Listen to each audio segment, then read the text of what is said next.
As you can see, the timer is counting down from 47 minutes, which is actually because I've unfortunately let this run a little bit longer than I anticipated. I've given myself time and a half accommodations, which would give you a start of 53 minutes for the SAT when you get those accommodations. When you attempt your own math modules in the Bluebook practice app or on your official SAT test day, your section will actually have 35 minutes in it, not the 52 and a half that I allocated to give myself a little bit more time to explain things and potentially just have almost 7 minutes run off the clock. Well, 7 minutes run off of the clock at the outset. But nonetheless, what we've got here is our first practice problem. You can see I've got a scratch board here on the right-hand side of the screen as well that we're only going to use when necessary. Instead of engaging with our scratch work, we're going to pull up our calculator immediately because we can use this to expedite our approach for a lot of problems, especially when we're considering the average first module. Everyone will get the same level difficulty first module of the math section, whether it's here in Bluebook practice exam number 11 or any other practice exam or your official exam. And then your performance on that first module is going to dictate the difficulty level of the second module. So we've got the screen set up the exact way that you should, minus having a digital scratch board. But when you engage with a problem such as number 1, you're going to read the question first to identify what you're being asked for. And here we're being asked what equation has the same solution as the given equation. Do not actually solve. Look at your answer choices. Be efficient. We should recognize that 4x equals 32 is what happens when we just subtract 1 from both sides of the equation. That's going to be our correct answer. You might glance and make sure that all of the remaining answer choices are not going to be the same solution, but you could even prove it out. If we came over here and we did 4x plus 1, there's that equation. If I put 4x equals, oops, I forgot 4x plus 1 equals 33. So there's the equation here, or the line for the equation here in Desmos. And if I did 4x equals 32, you see it's the exact same line. So you could see, you could double check it with Desmos, but hopefully on the exam you understand that the first questions are generally going to be easier than the later ones, so you're probably a lot more efficient than I was in this problem. So looking at this next problem, we are trying to figure out the value when k of x when x is equal to 2. Well, I'm going to just use the calculator. I know that I'm just going to plug in 2 for x, so there goes my 2. That's going to get cubed, and we're going to add 110, and there's our solution of 118. Put it all down so you don't make any mistakes, because minimizing mistakes is more important than getting the hardest questions right until you're probably pushing a 700 on the math section. But we select A, we hit next.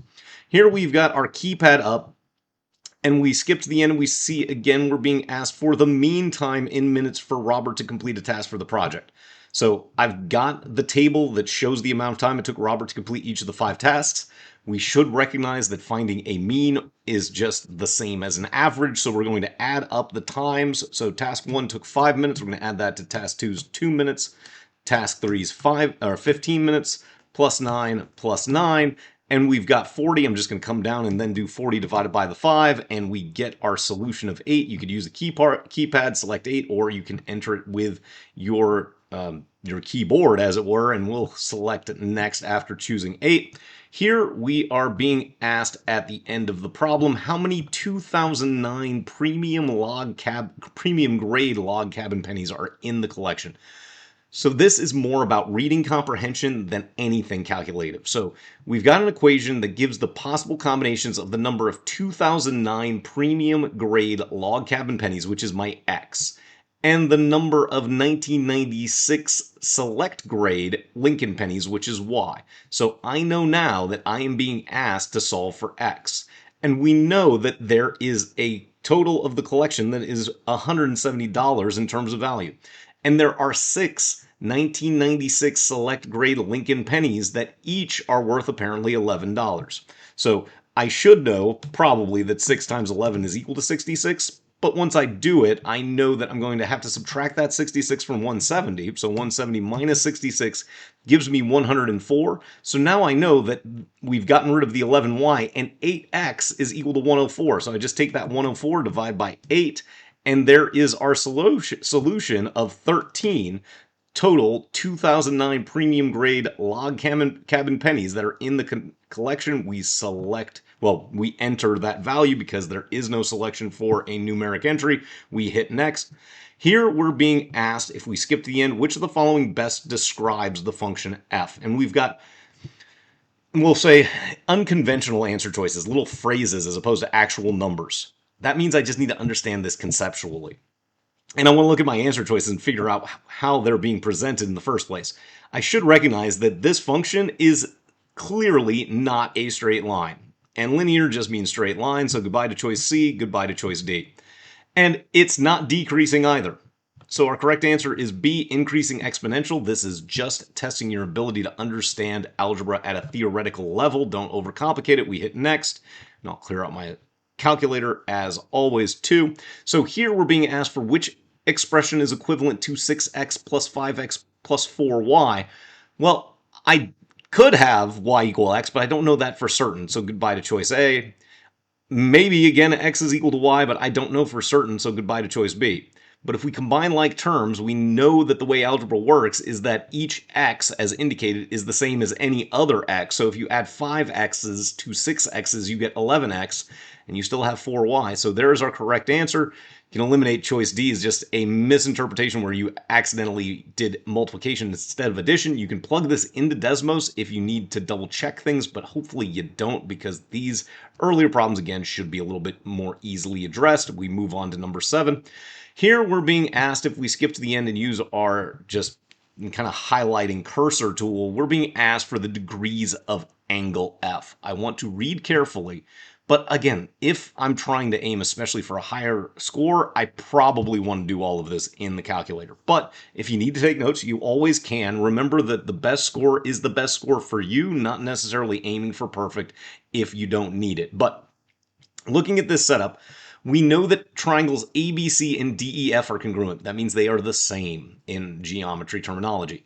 A corresponds to D, B correspond, well, B and E are both right angles, so they correspond, and we're looking for F, which means that D is going to be equal to 27, E is going to be a 90-degree angle, and F is whatever's left over. So I'm going to just take my 180, which is the sum total degrees in any triangle. We're going to subtract out the 90 degrees for the right angle. We're going to subtract out the 27 degrees for angle A, which is therefore informing angle D, and there's our solution for angle F, 63. We just go ahead and type it in and hit next. Here, I'm going to go ahead and get rid of my calculator because I probably don't need it here, but we're going to figure out which equation gives the number of players P eliminated at the end of round R, where R is less than or equal to 4. Whenever you see variables in your answer choices like this, you should immediately think, maybe I can model this, so I don't even have to do it technically if I'm not 100% certain of how to do so. But reading from the top, there are 240 players in a tennis competition that includes 4 rounds of matches. Each player in the competition will play a match against another player in round 1. At the end of each round, the player who loses the match is eliminated, and the player who won the match advances to the next round to play a match against another winning player. So then we're trying to figure out which equation gives the number of players eliminated at the end of round R. Well, if there's 240 players, after round 1, when there's 120 matches, 120 of those players, half of the players, are going to be eliminated. So if you understand how this functions kind of an abstract algebraic level, you probably know what the right answer is immediately, and that's going to be choice C. But if you don't, I just determined that after round 1, there should be 120 players that were eliminated. So if we're looking at choice A, well, if R is 1, we know we're supposed to get 120 players that were eliminated at the end of round 1. Well, 15 times 1/2 is not going to give me 120, so goodbye to choice A. And remember that when you raise anything to the first power, it's just itself. 15 times 2 is not going to give me 120, so goodbye to choice B. But 240 times the first power of 1/2, well, there's 120, so there's our correct answer, which again, you may have come to earlier in your process if you just understood it algebraically. But then, of course, if we did 240 times 2 to the first, I get 480, and I don't even have 480 players, let alone does that match our 120 eliminated target? So our correct answer is C. We move on to the next problem. Here we are being asked to express R in terms of S and T.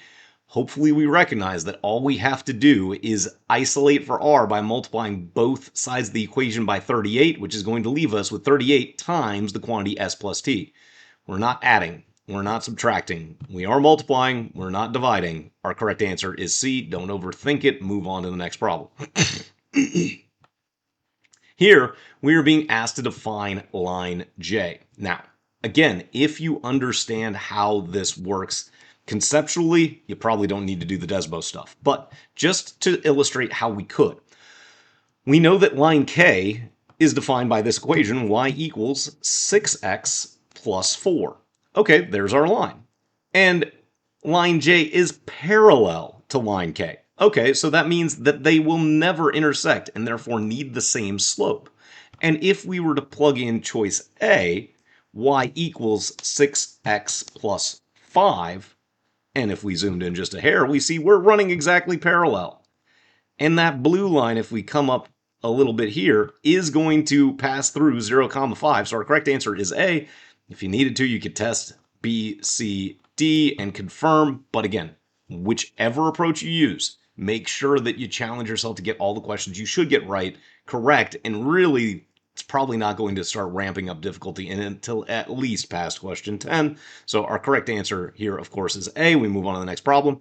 Here we're being asked for the area in square feet of square M. Well, we're told that the area of one side of square M is 6 times the length of one side of square N.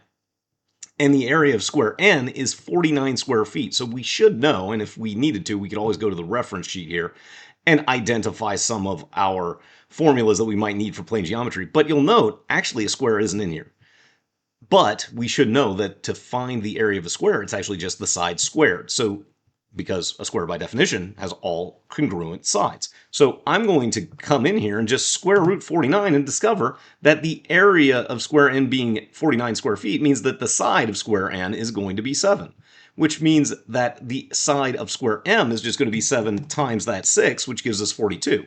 And that means that we're going to have to do 42 squared to find that area. That is 1764. Again, you might be able to stop at a certain point where you're like, well, 42 squared is going to have to be more than 40 times 40, which is 1600. If you could do those kinds of logical evaluations and estimations, you might be able to avoid a last step. But again, not too difficult for number 11, I would say. Then moving on to number 12. We're looking for which quadratic has exactly one distinct real solution. So that means there's only one value that makes it true. Hopefully, when we see choice A, we know that the only thing that is going to make choice A true is if x plus 15 squared equals 0 and x is negative 15. Again, if I'm having doubts, I can test this. If we did x plus 15 in parentheses squared equals 0, and if I zoom out a hair,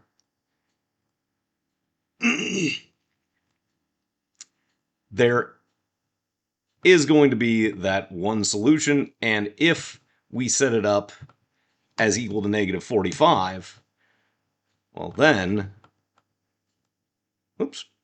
Well, actually, it doesn't really do all of what I wanted to here, because if I wanted to set this up, x plus 15 squared equals 0, there's my one solution. If I had negative 45, the reason that that's not working is obviously if you square anything, you're not going to have a negative. But you can see that when I start to move out my squares without the negative, it doesn't break the calculator. So again, we're spending way more time than we need to. Choice B is not going to have any real solutions. Choice C, we saw, ended up creating a parabola. And choice D, if we did it again, x plus 15 squared equals 135. Well, now again, we've got a parabola, and eventually there will be a vertex of that thing. Again, spending way more time than you probably did on your own practice here, but select A, move on to the next problem. Here, we're being asked for which equation represents the situation. Once more, I want to try to do it algebraically, kind of technically if we can, and eliminate answer choices because we're clearly being tested on the construction of the algebra, not just solving. So The cost to rent a bus from company X is $950 for the first 3 hours and an additional $50 per hour for each hour after the first 3 hours. Okay, so I have to be starting with 950. Not 950 times something, not 950 times something. So goodbye to A and to B. Then we've got to consider this t minus 3 situation, or 3 times t. Well, we are going to subtract out the first 3 hours. We're not multiplying by the 3 hours. So goodbye to D. Our correct answer is C. And if I needed to test this, I could figure out what the actual value would be to get to 1150. But again, hopefully I don't need to do that extra step, understanding that time is eventually going to become a more important metric, or I guess commodity, as it were. But skipping ahead to number 14 at the end, always look for what you're being asked for first, not just reading information without knowing where to go. So we've got a table here. It says for the linear function g, the table shows 4 values of x and their corresponding values of g of x. Simple enough. And I can see that for every x goes up 1, g goes down, g of x goes down 4. So we're basically looking at a slope of -4. But I don't actually need to write this out at all. Don't assume and prescribe an approach. I don't need to actually write out mx plus b. I should be able to look at our answer choices and know almost immediately what's going to be true when b, because b is when x is equal to 0, just by estimation. 0 would be kind of up here, theoretically. It'd be kind of before the 1, which means that my g of x has to go up from where it is at 32. It's not going to be the same as 32. It's not going to go down. Our correct answer is D. Again, you could go ahead and solve for the full actual slope-intercept form of the line, but why waste the time? We select D. We move on to number 15. Similarly, with number 15, this problem in particular, and it's going to be the first time we actually engage with our scratch work here, we are being asked for what was the population of this town in 1659. So I'm going to just write on my scratch work, pop 1659 equals question mark. And if you were to look at the explanation given by College Board for this exam and this question specifically, they're going to have some pretty interesting, like, exponential expression that can solve it. And if you know how to do that expression, that's absolutely fine. I have no problem with that whatsoever. But let's say we forgot how to deal with that exponential expression and how to drop down, our amount, basically having a bunch of times. Instead, I can just take notes and kind of, for lack of a better term, brute force this. So the population of the town of Smithville doubled every 75 years from 1659 to 1959. And we know that we're just going to have year and we're going to have population. And I'm just going to use K for every 1,000. So we know that in 1959, the population is 240,000 or 240K. I'm going to just use my calculator over here and go, okay, well, it's going to be half of that 75 years earlier. So 1959 minus 75 years gets me 1884. And I certainly think that everybody watching knows that 240 divided by 2 is 120, and we just keep the K, so 120,000. So then I'm just going to go backwards again 75 years. So 1884 minus 75 gives me 1809. And in 1809, we're going to have 60,000. Then we just keep on going. And we go 1809 minus 75 gets me to 1734. And I can probably see at this point that the one after that's going to be 1659. Which is what we're looking for. And just again, we'll prove it out, but 1734 minus 75, there's my 1659. So I just continue the pattern. So that means the population in thousands in 1734 is 30,000, just having it.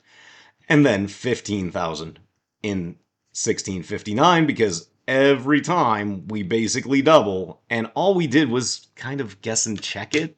There's no reason to overcomplicate things. If you don't see the technical solution, don't keep forcing the technical solution. You might be able to just do something like what we just did for number 15 instead.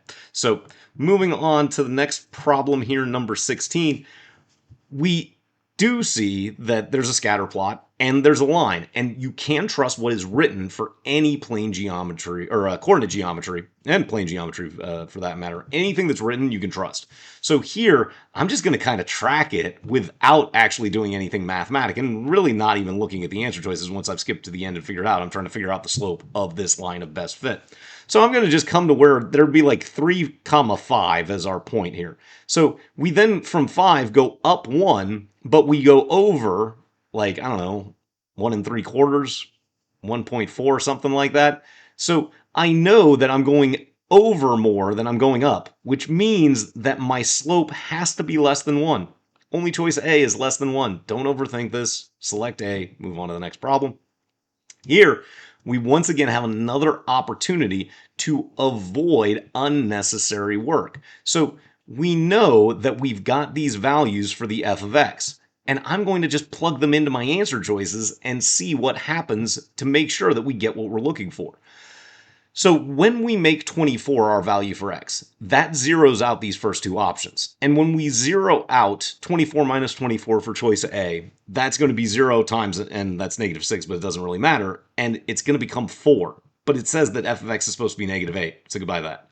Here, we would have -8, so that seems reasonable. But with 24, I know that I'm going to end up with, that's going to be 24 minus 8, and then 24 minus 32, that's going to be like 16 times -8, and I don't need to know exactly what that is, but it's certainly not going to get me back down to -8. If you got to pull out the calculator, go ahead and do it, but I'd really say you don't need to.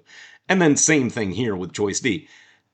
Really, again, I should be able to just eyeball this and work through it. Obviously, if you do 30, that's going to zero out again, you get -8. If I do 32, I get 8 times I get 32 minus 24 is going to be 8, and then 32 minus 30 is going to be 2.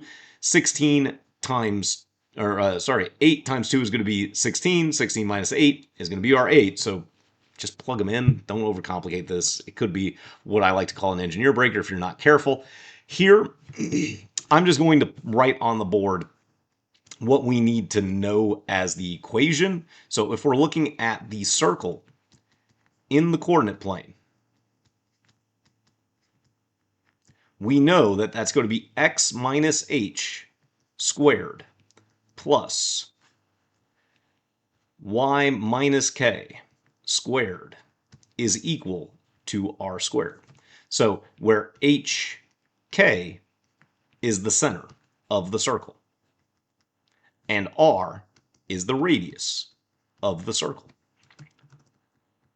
So now that we know these facts, should be able to make quick work of this problem. And really, all I need to focus on is the radius part. The radius is 9k, so it's going to just be squaring 9k. 9 squared is going to be 81, not 9, so goodbye to choices C and D. And you have to make sure you distribute the exponent. You got to square the k too, so our correct answer is B. We move on to the next problem.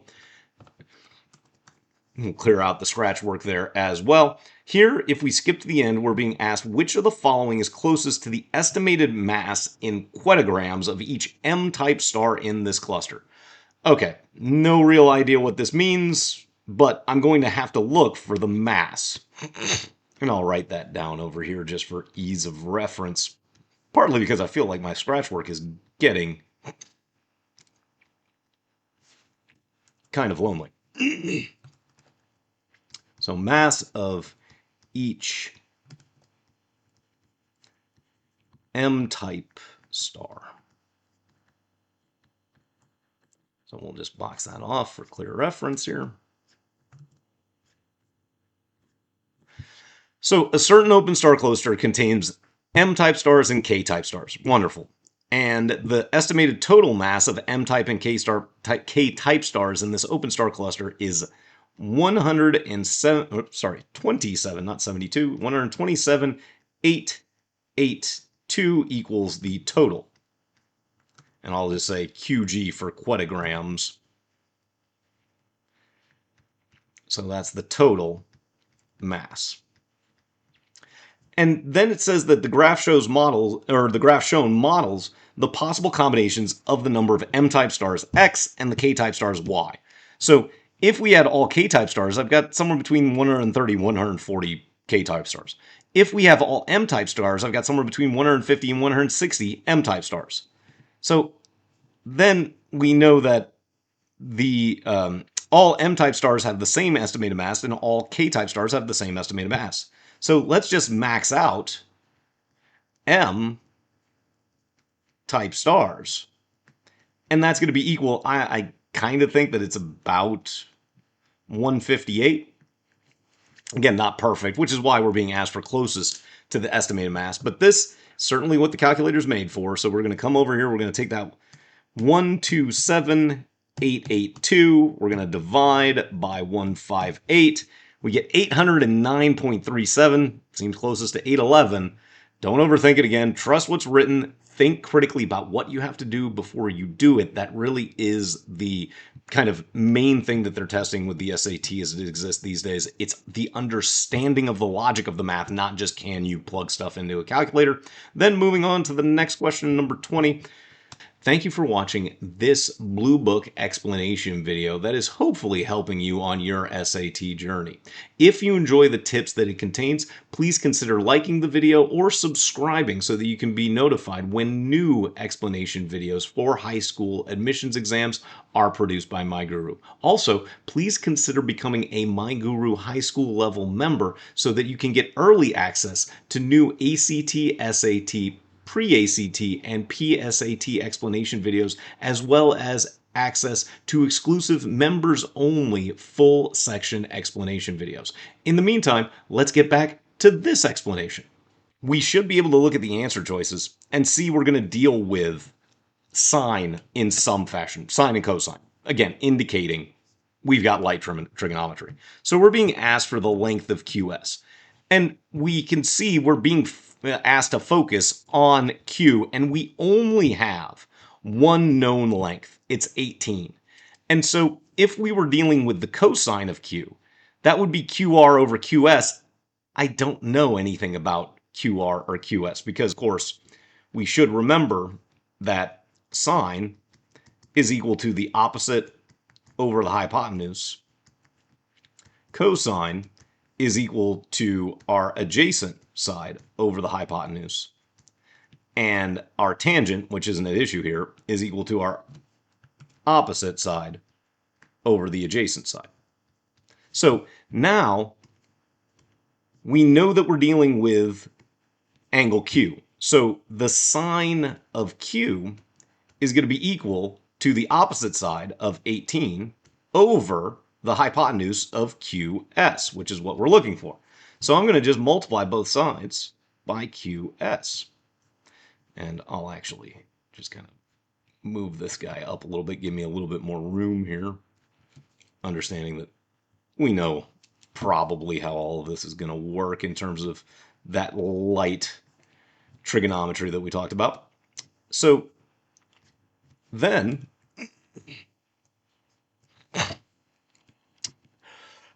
pardon me, just kind of cleaning things up. My journalism degree wants to be organized, and I've got all that time, right? So now that we multiply, we're going to have QS, whatever the length of that is, times the sine of Q is equal to 18, because the QS's just cancel out.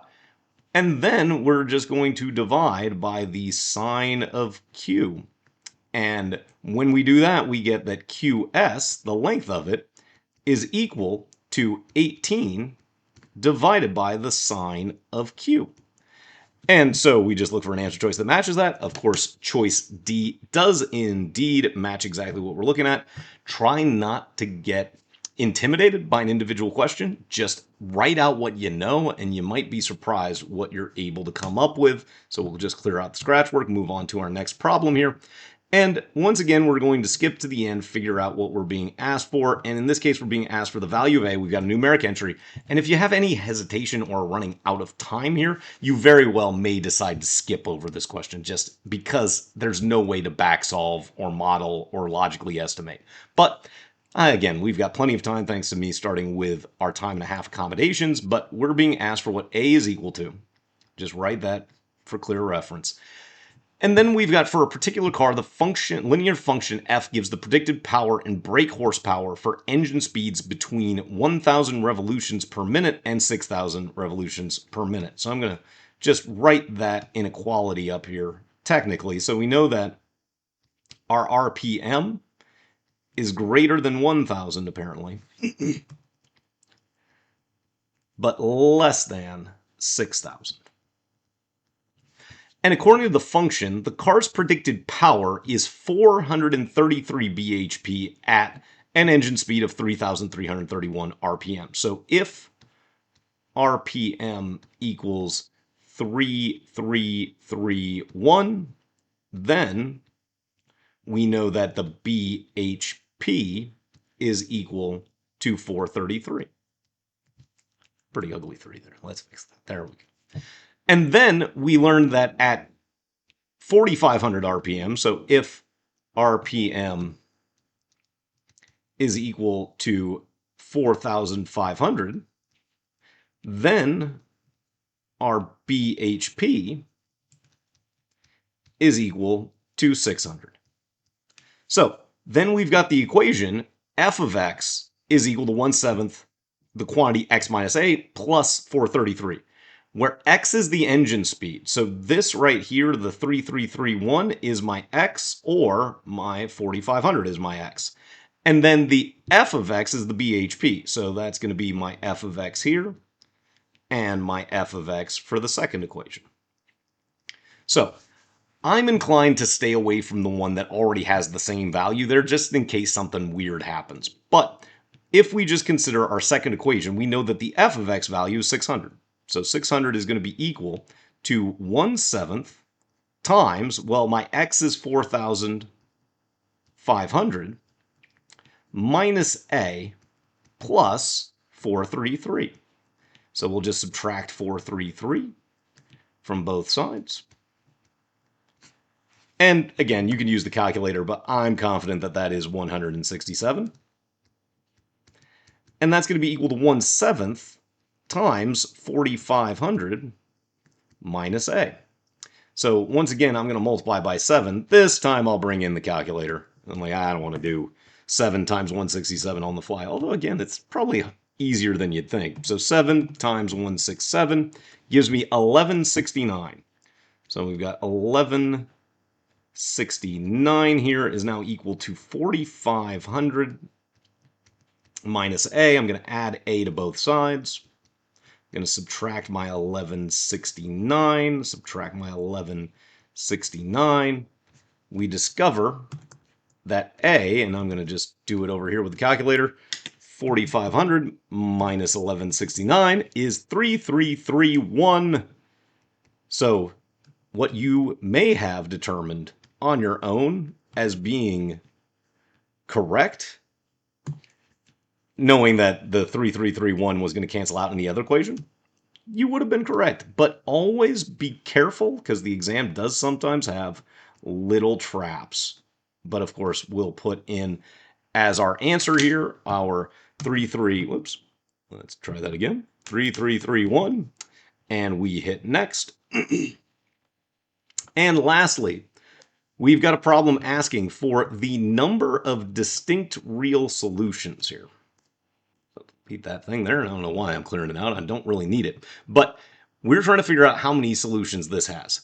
This is certainly one of those instances where I can probably use Desmos. So 52 times x to the third plus 64 times x to the fourth minus 81 is equal to 0. And I'm going to have to zoom in because that's really, really big. And we'll just keep on zooming in here. Let's get down. Make sure that we crossed at 0. Ah, there we are. There's our 0. And we can see we've got the equation crossing at, it looks like, -3, +3, and -4, which makes sense because we know that this is supposed to zero out. So the only cube that is going to cancel out 64 is -4.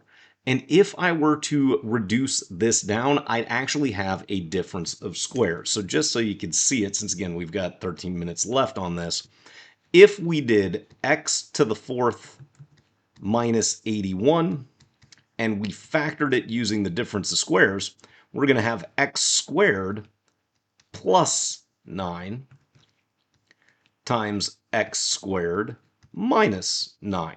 Because you'd end up with x squared times x squared is x to the fourth. You'd have a positive 9x squared and a negative 9x squared, which would cancel out. And then you'd have positive 9 times negative 9. So we can see here that already there's going to be one solution of negative 9. And then if we did this, so if we did, well, and negative, yeah, because if we did negative 9, well, actually, because if we did negative 9 to the fourth, well, yeah, it is going to be negative 9. Because then when we do this guy, we're going to end up with x plus 3 times, if I can get this thing to actually work here. Well, that was strange, wasn't it? I don't know why it just doesn't like, no, that's just goofy. But let's just clear that thing out because my board decided to kind of go on a conniption here. But we'd have x plus 3 times x minus 3. So there's our positive 3 and our negative 3. And the negative 9 didn't show up here. And so if we did negative 9 to the fourth, well, of course negative 9 isn't going to work. I'm a dingus. See, this is why you got to be careful throughout, because negative 9 squared is going to be positive 81, and of course that's not going to zero out. So we've already got our solution here. That's why it's always hard to do math on your own, because no one's there to check your work a little bit. But that's the situation you find yourself in the exam too, I suppose. But if we did x squared, it's going to be positive or negative 3 here, because you'd cancel it. Well, actually, there's not going to be a solution here. There's no real solution that's going to zero out here whatsoever, because no matter what, it can't be 0. But, so there's no real solution. That's the issue. And then on the right-hand side is where we discover it could be positive or negative 3. But again, we spent a lot more time on this problem than you probably would have. You probably would have just looked at it over on Desmos and gone, there's 1, 2, 3 zeros sitting there. Correct answer is B. And if you have extra time on your first math module, which really could happen, I think, reasonably in the actual testing environment, just kind of take a moment to relax and give yourself an opportunity to kind of check things out that you may have flagged. You can always pull up your little review screen here, go to the review page, clear out that calculator, just make sure you see everything. But for us, we'll finish up this video relatively early in the kind of time and a half that I gave myself.